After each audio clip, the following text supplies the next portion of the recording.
Hello everyone, in this video I'm going to show you how to fix dust UTXO error on Trust Wallet. So I've just made a step-by-step guide, and by just watching this step, applying it, your problem can get solved. So make sure you watch this video till the end. So the very first thing is combine small amounts and all your tiny amounts together in one transaction. The consolidation help avoid the dust UTXO error in the future by creating a larger transaction. Meeting minimum requirement. Check the blockchain minimum transaction amount. Make sure your transaction amount meets or exceed this threshold to avoid triggering the dust UTXO error.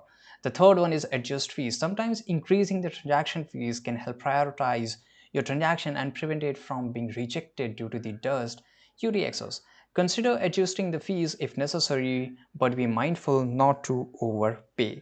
Try alternatives if the issue persists. So I just made the solution in such a way that if you apply any three of them, your problem will get solved. But if it's still the issue persists, explore alternative wallets or service type might have different policies regarding minimum transaction amount, right? So you can just always go to Google and search about it. The last option is contact the support team. Yes, if you're still experiencing the difficulties, don't hesitate to reach out to Trust Wallet support team. Provide them with the details about the error you are encountering and the steps you have taken to the troubleshoot. They can offer further assistance and guidance and make sure your problem is get solved. So I hope you found this video very useful. If you did, make sure to like this video, subscribe.